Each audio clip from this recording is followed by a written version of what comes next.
제14장. 안식일에 예수께서 한 바리새인 지도자의 집에 떡 잡수시러 들어가시니 그들이 엿보고 있더라. 주의 앞에 수중병 든 한 사람이 있는지라. 예수께서 대답하여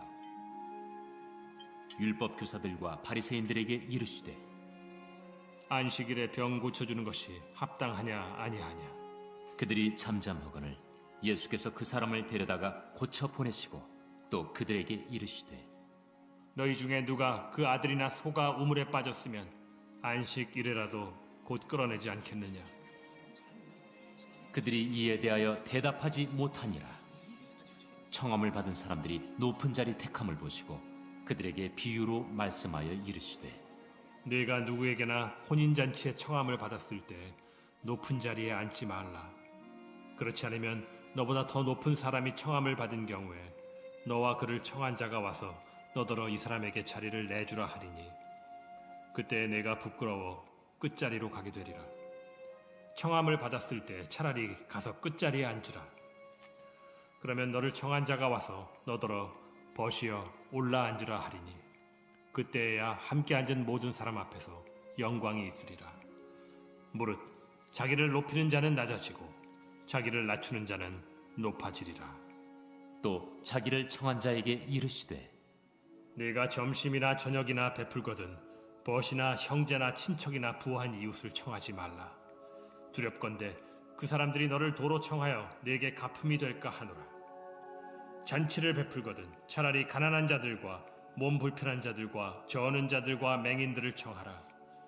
그리하면 그들이 갚을 것이 없으므로 네게 복이 되리니 이는 의인들의 부활 시에 네가 갚음을 받겠음이라. 함께 먹는 사람 중에 하나가 이 말을 듣고 이르되 무릇 하나님의 나라에서 떡을 먹는 자는 복되도다. 어떤 사람이 큰 잔치를 베풀고 많은 사람을 청하였더니 잔치할 시각에 그 청하였던 자들에게 종을 보내어 이르되 오소서 모든 것이 준비되었나이다 하매 다 일치하게 사양하여 한 사람은 이르되 나는 밭을 샀음에 아무래도 나가 보아야 하겠으니 정컨대 나를 양해하도록 하라 하고 또 한 사람은 이르되 나는 소 5겨리를 샀음에 시험하러 가니 정컨대 나를 양해하도록 하라 하고 또 한 사람은 이르되 나는 장가 들었으니 그러므로 가지 못하겠노라 하는지라. 종이 돌아와 주인에게 그대로 고하니 이에 집주인이 노하여 그 종에게 이르되 빨리 시내의 거리와 골목으로 나가서 가난한 자들과 몸 불편한 자들과 맹인들과 저는 자들을 데려오라 하니라. 종이 이르되 주인이여 명하신 대로 하였으되 아직도 자리가 있나이다. 주인이 종에게 이르되 길과 산울타리가로 나가서 사람을 강권하여 데려다가 내 집을 채우라. 내가 너희에게 말하노니 전에 청하였던 그 사람들은 하나도 내 잔치를 맛보지 못하리라 하였다. 수많은 무리가 함께 갈새 예수께서 돌이키사 이르시되 무릇 내게 오는 자가 자기 부모와 처자와 형제와 자매와 더욱이 자기 목숨까지 미워하지 아니하면 능히 내 제자가 되지 못하고 누구든지 자기 십자가를 지고 나를 따르지 않는 자도 능히 내 제자가 되지 못하리라. 너희 중에 누가 망대를 세우고자 할진대 자기의 가진 것이 준공하기까지에 족할는지 먼저 앉아 그 비용을 계산하지 아니하겠느냐. 그렇게 아니하여 그 기초만 쌓고 능히 이루지 못하면 보는 자가 다 비웃어 이르되 이 사람이 공사를 시작하고 능히 이루지 못하였다 하리라. 또 어떤 임금이 다른 임금과 싸우러 갈 때 먼저 앉아 1만 명으로서 저 2만 명을 거느리고 오는 자를 대적할 수 있을까 헤아리지 아니하겠느냐. 만일 못할 터이면 그가 아직 멀리 있을 때 사신을 보내 화친을 청할지니라. 이와 같이 너희 중에 누구든지 자기의 모든 소유를 버리지 아니하면 능히 내 제자가 되지 못하리라.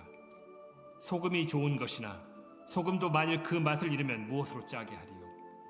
땅에도 거름에도 쓸데없어 내버리느니라.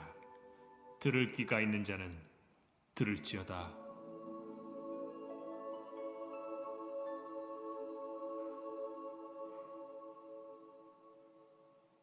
말씀 나누겠습니다. 하나님 주시는 말씀은 신약성경 누가복음 23장 32절에서 34절 말씀입니다. 다 같이 일어나서 하나님의 말씀을 경청하겠습니다. 네, 하나님 말씀을 봉독하겠습니다. 또 다른 두 행악자도 사형을 받게 되어 예수와 함께 끌려가니라. 해골이라 하는 곳에 이르러 거기서 예수를 십자가에 못 박고 두 행악자도 그렇게 하니 하나는 우편에 하나는 좌편에 있더라. 이에 예수께서 이르시되 아버지 저들을 사하여 주옵소서 자기들이 하는 것을 알지 못함이니이다 하시더라. 그들이 그의 옷을 나눠 제비 뽑을세. 아멘. 이것은 하나님의 말씀입니다. 아멘. 지난 16일 미국 애틀란타에서 한국인 여성 4명을 포함한 동양인 여성 6명이 총격을 받아 사망한 그런 사건이 있었습니다. 범인은 동양인이 많이 찾는 그 가게를 일부러 들어가서 동양인들을 아무 이유 없이 살해한 그런 상황이었어요. 어느 날 갑자기 아무 죄도 없이 총에 맞아 세상을 떠나게 된 희생자들과 그 가족들의 마음이 어떻겠습니까?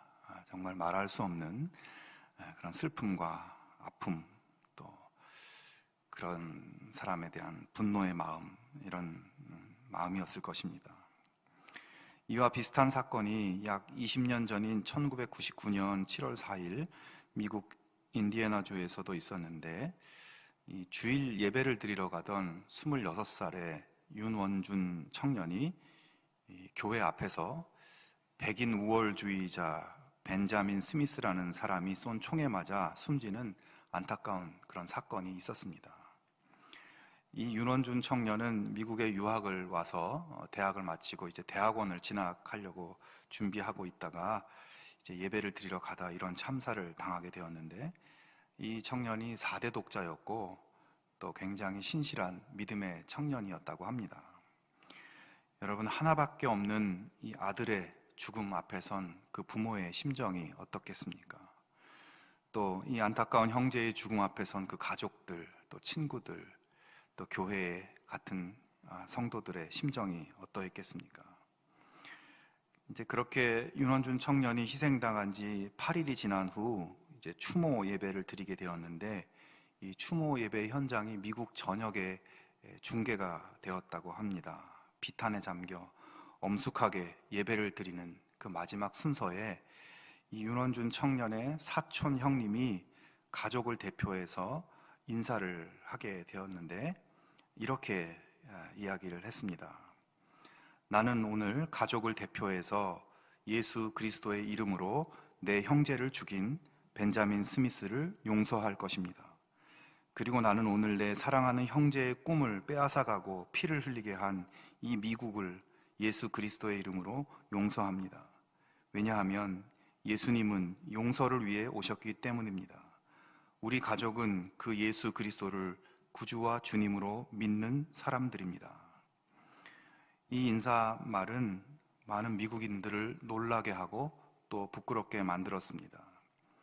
그의 가족들은 예수님이 용서를 위해 오셨기 때문에, 예수님이 원수를 용서하는 분이셨기 때문에 그분을 믿는 우리들은 내 사랑하는 아들, 사랑하는 형제를 죽인 원수를 용서하겠다라고 고백하고 있는 것입니다.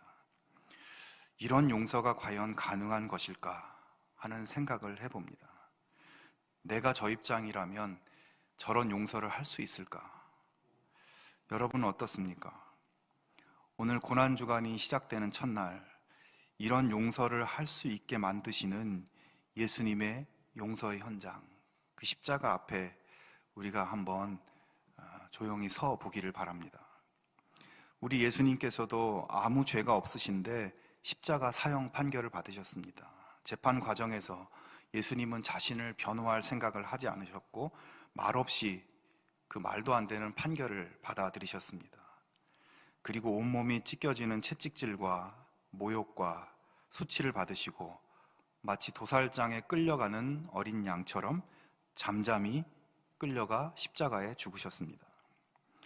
근데 그 참혹한 십자가 위에서 주님의 입술이 움직입니다. 그동안 계속 침묵하시던 예수님께서 십자가 위에서 처음으로 무언가 말씀을 하고 계신 거예요. 예수님의 그 첫 번째 말씀은 자신의 고통, 자신의 억울함, 자신의 무죄를 주장하는, 호소하는 그런 말씀이 아니었습니다. 또는 십자가에 못 박은 자들을 저주하고 분노하는 말씀도 아니었습니다. 예수님은 십자가 위에서 기도를 하셨습니다. 자신을 죽이는 원수들을 위해서 기도하셨습니다. 아버지여, 저들을 사하여 주옵소서. 자기들이 하는 것을 알지 못함이니이다. 자, 예수님이 이렇게 최종적으로 십자가에 달리시기까지 그 모든 것을 주도하고 또 옆에서 도왔던 사람들이 있었습니다. 대제사장과 바리새인들, 율법 교사들과 같은 지도자들이 있었고, 또 로마 총독 빌라도와 헤로드 왕 같은 정치적인 지도자들이 있었습니다. 이들은 예수님의 십자가 죽음의 선동자들이었고 책임자들이었습니다. 그리고 예수님을 십자가에 못 박으라고 외친 수많은 군중들도 있습니다. 우리가 그런 사람들에게 당신들은 왜 죄도 없는 예수님을 십자가에 못 박게 했습니까? 라고 그들에게 한번 물어본다면 그들은 뭐라고 말을 할까요? 분명히 그들은 무언가 자신들의 주장을 할 것입니다. 예수가 율법의 전통을 무시하고 수천 년의 우리 민족의 신앙 전통을 무너뜨리려고 하고, 그래서 백성들을 혼란에 빠뜨리고 신성 모독적인 발언도 서슴지 않고 그랬기 때문에 종교법으로 봤을 때 확실히 사형에 해당하는 것이고 우리는 하나님 이름으로 그것을 집행한 것일 뿐이다 라고 말할지 모르겠습니다.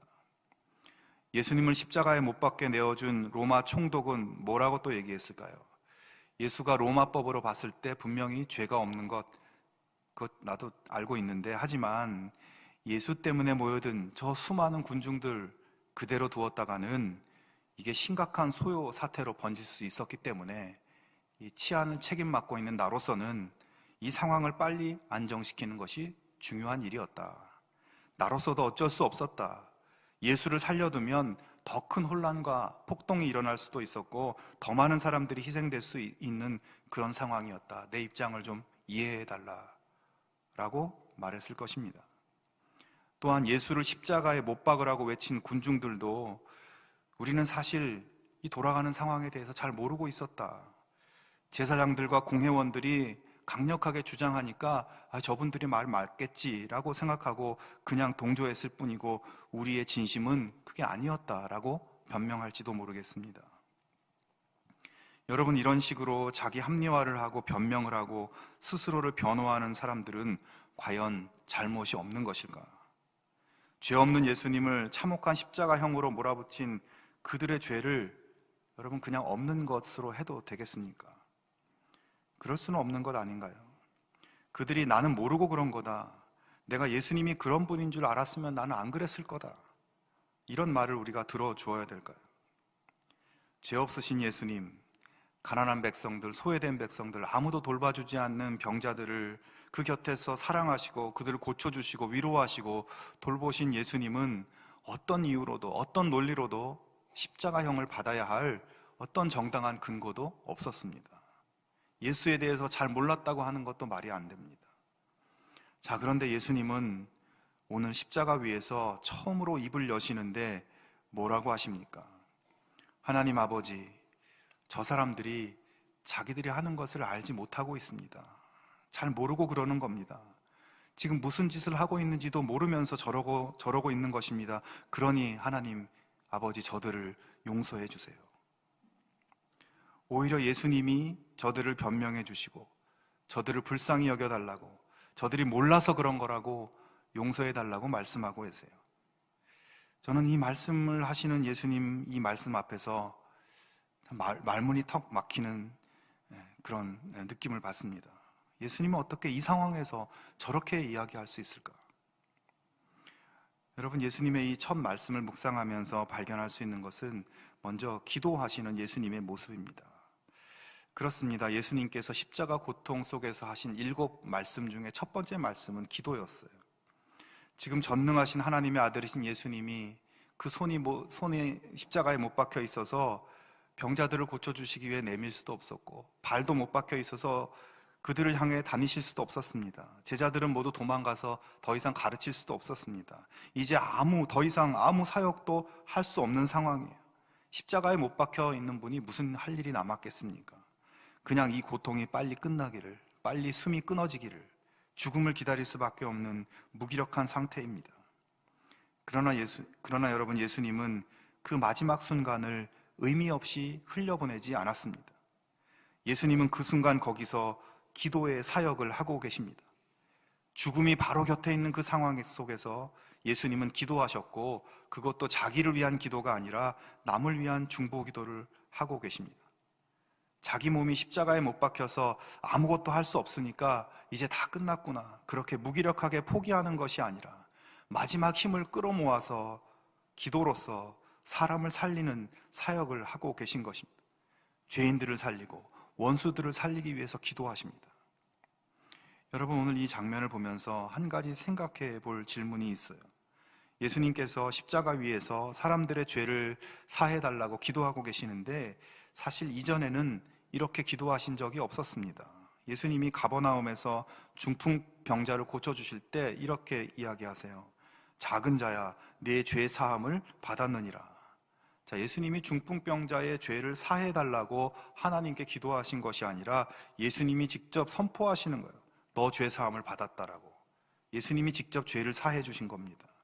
바리새인 시몬의 집에서 눈물로 예수님의 발을 적시고 향유를 부은 여인을 향해서도 예수님은 이렇게 말씀하십니다. 그녀의 죄를 사해달라고 기도하신 것이 아니라 내 죄 사함을 받았느니라라고 선포하십니다. 그녀의 죄를 직접 사해 주셨습니다. 여러분, 예수님은 세상에서 죄를 사하는 권세를 가지고 계셨고, 그 권한을 사용하셔서 사람들의 죄를 사해 주셨습니다. 자, 그런데 오늘 말씀 속에서는 그렇게 하지 않으시고 하나님 아버지께 사람들의 죄를 용서해 달라고, 저 사람들은 자기들이 하는 일이 무슨 의미인지 모른다고 용서해 달라고 기도를 드리고 있습니다. 왜 그렇게 하신 것일까요? 여러분, 지금 예수님은 우리를 대신해서 십자가에 달리셨고, 거기서 인간들과 똑같은 모습으로 무력하게 죽어가고 계십니다. 철저하게 우리와 똑같이 되셨고, 우리를 대신하여 우리가 받을 형벌을 받고 계시기에 어떤 능력도 어떤 권한도 사용하지 않으시고 사용하실 수도 없었던 것이죠.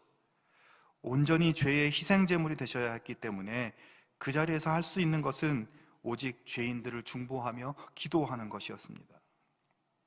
사랑하는 여러분, 예수님은 하나님의 아들이시고 하나님과 동등된 권위와 능력을 가지고 계십니다.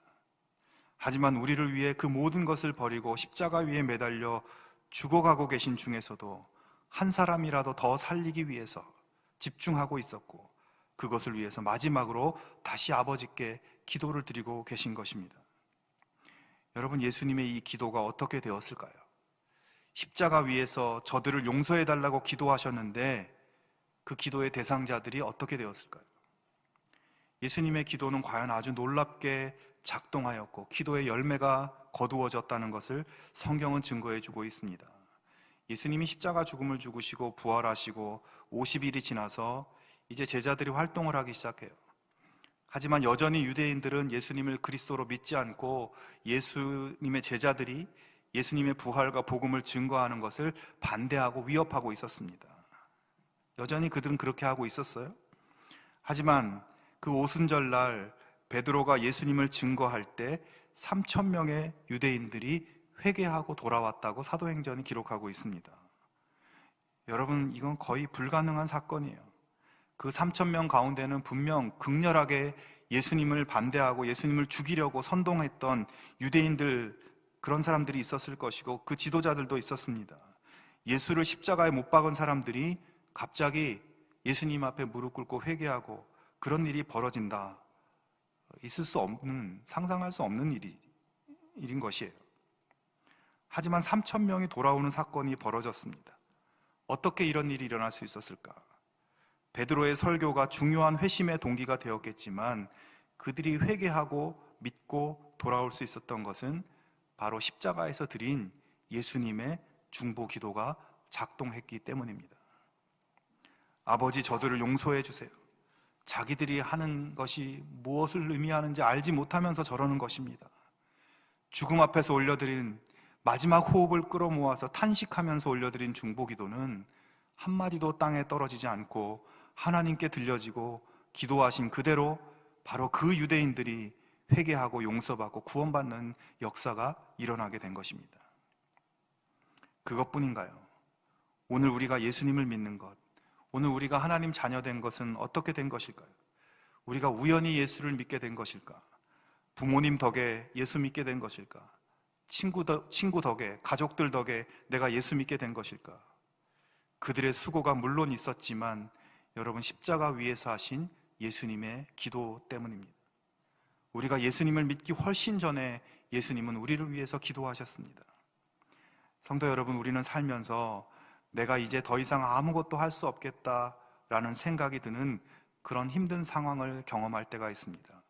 살 의욕이 없어지고 목표도 보이지 않고 무언가 할 수 있는 에너지가 남아있지 않고 정신적으로 육체적으로 모두 다운되어서 지쳐있을 때가 있습니다. 그렇지만 내가 여전히 이 땅에 살고 있는 것이 분명하다면, 그래도 숨이 붙어있기만 한다면, 아무것도 할 수 없다고 생각되는 순간일지라도 예수님처럼 바로 그 시간에 기도할 수 있기를 바랍니다. 마지막 순간까지 남을 위해, 죄인들을 위해 기도하신 예수님처럼 나의 마지막 입술이, 내 마지막 호흡이 하나님께 기도하고 있는 그런 거룩한 우리 모두의 모습이 될 수 있기를 바랍니다. 여러분, 우리 인생이 언젠가는 이 땅에서 끝날 날이 있습니다. 그 마지막 끝나는 시간에 내 입술에서 무엇이 흘러가기를 원합니까? 누군가의 생명을 살리고 누군가를 구원받게 하는 놀라운 기도의 입술이 다 되실 수 있기를 바랍니다. 십자가 위에서 예수님께서 하신 첫 번째 이 말씀에서 우리가 또 한 가지 발견할 수 있는 것은 우리 주님의 참으로 신실하신 이 모습입니다. 말씀하신 바를 직접 몸소 행하시는 모습. 여러분, 누가복음 6장 27절, 28절에 예수님께서 이렇게 가르치셨습니다. 너희 원수를 사랑하며 너희를 미워하는 자를 선대하며 너희를 저주하는 자를 위하여 축복하며 너희를 모욕하는 자를 위하여 기도하라. 여러분, 우리가 살면서 내가 말한 것을 말한 대로 그대로 지키며 사는 것이 쉽습니까? 어렵습니까? 특별히 누구를 가르치는 위치에 있는 사람들이 자기가 가르친 대로 사는 것이 쉽지 않습니다. 부모가 자식을 가르칩니다. 선생이 제자를 가르칩니다. 어른들이 아랫사람을 가르칩니다. 말로 그렇게 가르치면서 정작 자신이 가르친 것을 행하지 못하는 경우가 많습니다. 그래서 어른들, 누구를 가르치는 위치에 있는 사람들은 이 부분을 항상 조심하고 자기 말 앞에 스스로를 비추며 살아야 하는 것이죠. 자, 예수님께서는 제자들에게 원수를 사랑하라고, 너희를 미워하는 자를 선대하라고, 저주하는 자를 축복하고 모욕하는 자를 위해 기도하라고 가르치셨는데, 지금 마지막 십자가 위에서 그 가르침을 글자 그대로 몸소 행하고 계십니다. 자기를 죽이는 자들의 입장을 이해해 주시고 그들의 부족함과 무지를 용납해 주십니다. 그들을 사랑하시고 그들이 사하심을 받을 수 있기를 기도하고 계십니다. 제자들을 위해 가르친 사랑과 긍휼의 제자도를 직접 보여주고 계셔요. 우리의 참 스승이신 예수님을 바라보십시오.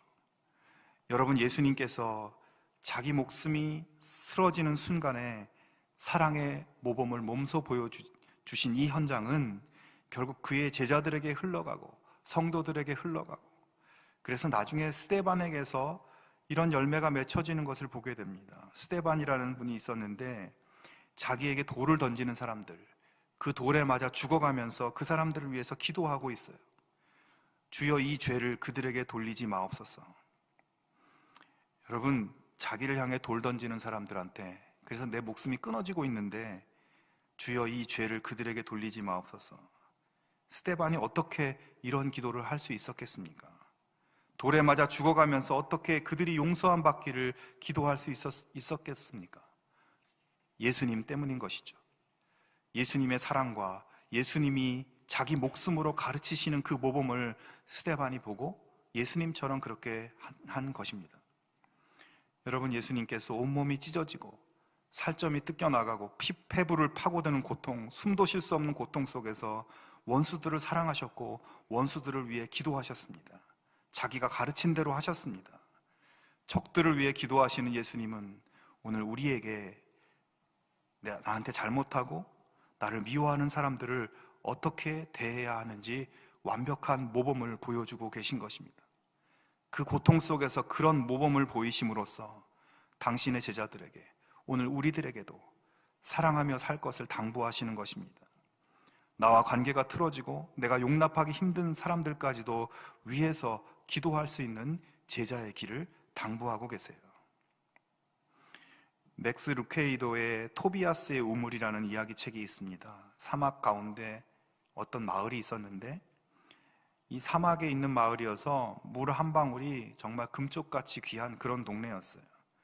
근데 이 마을 사람들은 물 걱정을 할 필요가 없었습니다. 왜냐하면 그 마을에 토비아스라는 사람이 있었는데 이 사람에게는 우물이 있었고 마을 사람들에게 그 우물의 물을 마음대로 쓸 수 있도록 그렇게 거저 주었기 때문입니다. 그러던 어느 날 토비아스는 아들과 함께 멀리 여행을 가면서 이제 자기 하인에게 지금처럼 누구든지 물을 구하러 오면 마음대로 가져갈 수 있도록 그렇게 해라고 하면서 그 우물을 맡기고 여행을 떠났어요. 하인은 처음 며칠 동안 주인이 말한 대로 사람들이 물을 달라고 오면 열심히 물통에 물을 길어주면서 그렇게 물을 채워주었습니다. 그는 사람들에게 큰 소리로 말했습니다. 여러분 필요하면 얼마든지 가져가십시오. 이 물을 충분히 있으니까 마음대로 가져가세요. 한동안 마을 사람들은 예전처럼 아무 걱정 없이 물을 길어다 쓰며 하루하루를 살 수 있게 되었습니다. 자, 그런데 어느 날 이 하인이 가만히 보니까 마을 사람들이 물을 마음껏 퍼가면서도 고마워하지 않는 거예요. 모두들 고맙다는 말 한마디 하지 않고 당연히 그런 것처럼 물통을 채워서 쌩하고 가버리는 겁니다. 하인은 그런 마을 사람들이 너무 얄미워서 자, 안 되겠다. 이제부터 누구에게나 다 물을 주어서는 안 되겠다라고 마음을 먹습니다. 그의 주인 토비아스는 마을 사람들이 고마워하든 고마워하지 않든 마음대로 물을 주었는데 이 하인은 마음이 바뀐 거예요. 마을 사람들에게 이야기합니다. 모두들 잘 들으세요. 이제부터는 고마워하지 않는 사람들에게는 물을 주지 않겠습니다. 이 말을 듣고 사람들은 굉장히 놀랐습니다. 그리고 그 이후로 물을 퍼갈 때마다 고맙다는 말을 잊지 않으려고 애를 썼습니다. 그 말을 하지 않으면 가져갈 수가 없었기 때문에. 그리고 얼마 후 이 하인은 마을 사람들 중에 이웃에게 친절하게 대하지 않고 또 동물들을 못 살게 구는 그런 사람들을 보게 됩니다. 그런 사람들을 보니까 기분이 또 나빠졌어요. 그래서 이번에는 착한 사람들에게만 물을 주기로 결심을 합니다. 그래서 이야기합니다. 이웃에게 불친절하고 동물을 괴롭히는 사람들에게는 절대로 물을 주지 않겠소. 사람들은 물을 얻기 위해서 그 하인의 마음에 들기 위해서 열심히 노력했습니다. 시간이 흐르면서 결국 하인은 또 다른 트집거리를 내세웁니다. 게으른 사람들에게는 물을 주지 않겠소. 똑똑하지 않은 사람에게는 물을 주지 않겠소. 이런 식으로 하인은 자기가 제시하는 기준을 따라 자기에게 잘 보이는 사람에게만 물을 주었습니다. 마을 사람들은 그의 눈밖에 나지 않으려고 안간힘을 썼습니다. 자, 그러던 어느 날 우물의 주인인 토비아스의 아들이 돌아왔어요. 그는 우물을 맡긴 하인이 누구나 물을 마음껏 가져갈 수 있게 하라는 이 명령을 지키지 않고 자기 마음대로 자기 마음에 드는 사람에게만 물을 주었다는 것을 알게 되었습니다.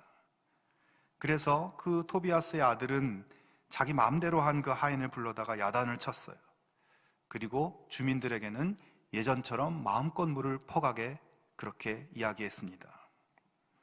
주민들은 토비아스의 아들이 돌아와서 이렇게 하니까 얼마나 좋았겠어요. 그의 조치를 환영하고 기뻐했습니다. 그러면서 그 아들에게 이렇게 제안을 합니다. 지금까지 당신이 없는 동안 자신들을 괴롭힌 그 하인에게 물을 주지 말라고, 자기 때문에 사람들이 얼마나 힘들었을지 본인도 한번 알아야 된다고, 느껴봐야 된다고 그에게 물을 주지 말라고 건의를 합니다. 생각해보면 마을 사람들의 건의대로 사람들을 힘들게 만들고 누구에게나 자비를 베풀었던 주인의 뜻을 거스르고 자비로운 주인의 명예를 실추시킨 이 하인을 벌주는 것이 당연한 것 아닙니까? 하지만 토비아스의 아들은 이렇게 이야기합니다. 아닙니다, 여러분. 이 잘못한 하인에게도 물을 주는 것이 저희 아버님의 뜻입니다. 라고 이야기하면서 하인을 용서했습니다. 그리고 모두에게 물을 가져가도록 마음껏 가져갈 수 있도록 했습니다. 이 동화 이야기는 여기서 끝이 나는데요. 이 이야기는 무엇을 말하려고 하는 것일까요? 하나님은 하나님의 자녀인 우리가 하나님을 닮아서 자비롭고 사랑이 풍성하기를 바라신다는 것이죠. 예수님을 닮아서 우리를 힘들게 하고 심지어 미워하는 사람까지도 위해서 기도하며 용서할 수 있기를 하나님은 원하신다는 것입니다. 내 마음에 맞지 않아도 누구든지 용납할 수 있기를 바라신다는 것이에요.